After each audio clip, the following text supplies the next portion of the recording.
Sa ating nagdala pala, again Sunday, wala ako dapat pasok pero pumasok pa rin ako dahil masipag ako. Kanina daming tao rito, nagkakagulo ang mga tao, pero ngayon medyo natapos na yung iba. Meron tayong dumating, hindi sa amin galing na export. Dito lagi nagpapa-PMS yun si ma'am, so Sunday lang ang pwede niya. Naalala ko si ma'am, shoutout sa ma'am. Nagpa-PMS siya kasi araw-araw niya, daily use workhorse tong kotse niya. After i-PMS ni Kuya Edwin ito, i-check ko na rin yung kanyang system kasi may nararamdaman daw siyang parang isang beses nag-check engine daw tapos nawala. So ito palang ano nito, EcoSport na to. Ulitin ko tuloy yung vlog ko. So may tumawag, sorry. So ito palang EcoSport na to, naalala ko si ma'am. Si ma'am pala yung nag-overheat. So hindi sa ating galing na unit. Pumunta rito si ma'am ng gabi, no? Tapos nag-overheat yung kotse niya. Binalik niya kinabukasan, no? Nabili niya lang tong car. So ngayon, ang ginawa namin pala dati nung una dito is buong cooling system. Hindi naman buo, hindi tayo nagpalit ng radiator, di ba? ECT housing yung Mitagas, guys. Saka ito return house atin to, atin tong ganitong itsura. So ngayon, kung titignan nyo, hindi pa rin siya nagbabawas, oh. Wala pa rin bawas yung kotse. Yung tubig, kotse tuloy. Yung tubig. Never pa siya nag-top up diyan. So tapos na yung problem niya sa cooling system. It's been 2 months ago, no? 2 months ago. Ngayon, dahil maganda yung service natin, natuwa si ma'am.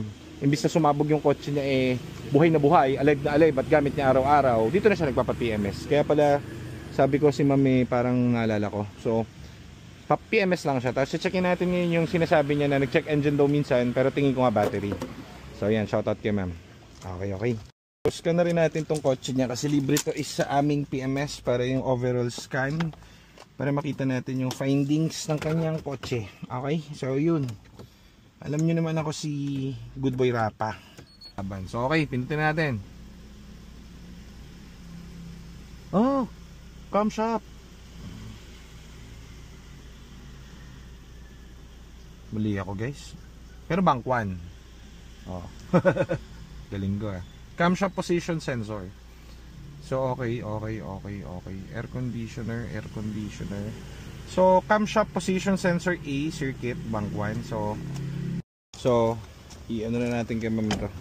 I-relay na natin ng kung ano yung nakita natin sa kanyang kotse. Sensor nag-fault. So may fault na yung sensor nyo. Kayo pala yung ano dati ma'am, no, yung nag-overheat tapos since nung ginawa namin never pa kayo naglagay ng tubig? Hindi. Very good. Okay pa rin. Nawala na yung overheat niya, no? Ikot ko muna yung kotse ni ma'am dito sa head mechanic natin kasi meron tayo doon alam kong parts. Camshaft sensor lang. Original na surplus.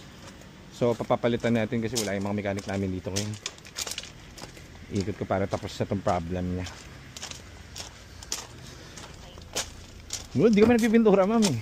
Ha? Di kami nagpipintura, ma'am. Hilamos ng paint. Paparefresh niya yung ano. Tignan ko nga. Ano bang problem nito? Maraming gas-gas. Ito, papalitan natin. Hindi siya kailangan ng paint eh. Kailangan niya is detailing buo. Yung loob din sana gusto ko. Yun, oo. Dito ma'am sa kanto, may discount kami dyan.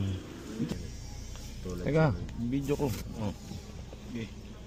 So dapat ang graph niya pataas. Hindi pa baba. Hindi siya malalaglag. Okay. Ayun. Tama yun. Ito yung nalalaglag. Oh. Yung A, yung B. Tapos yung B ng bangkuan. Mataas. Yung A ang nalalaglag. Yan yung naka-code. So yun yung naka-check engine. Kailangan natin palitan. Okay, sige. Palitan natin.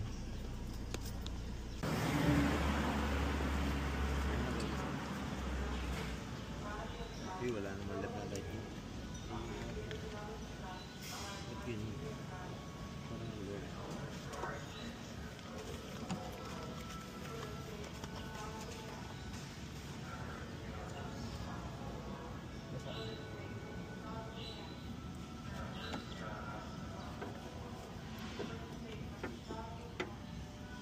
Ito yung pinalitan natin. Camshaft sensor.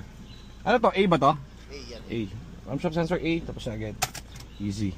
Na proper yung pinagdala niya. Biruin mo. Sa labas daw kasi parang kung ano yung mga pinagagawa doon sa kotse niya. So ito, biruin mo gamit niya. Lamig ng aircon.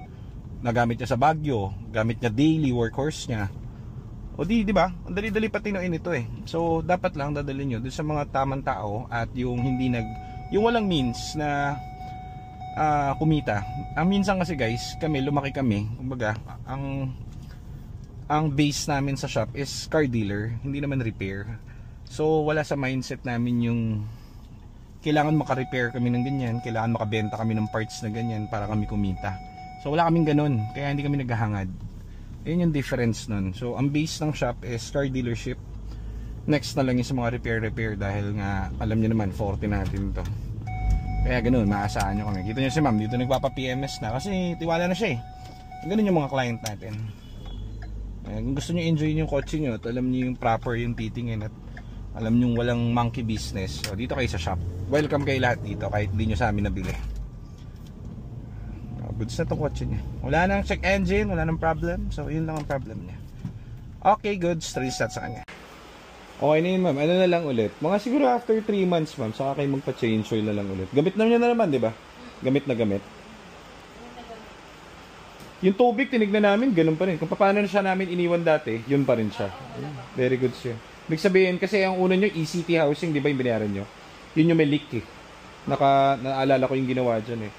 Tapos, kala nyo kasi, ang pinapagawa nyo, yung aircon. Kala nyo yung aircon, kaso overheat siya, kaya mainit ang aircon nyo. So, hindi na ginawa yung aircon. Saka hindi ko nalitan ng hose dyan eh. Yun nga, yung return hose. Return hose. Kasi yung hose ata na Brittle na. LPG. Pang LPG. Kaya kanina nakita ko rin, sabi ko, naalala ko, ito yung, kabisado ko kasi yung hose namin, maganda eh. So sabi ko, ito nga yun. Ayan na, all good siya. Ngayon, ano naman, malamig. Malamig na. Kaya nga, lamig nga ang talas eh.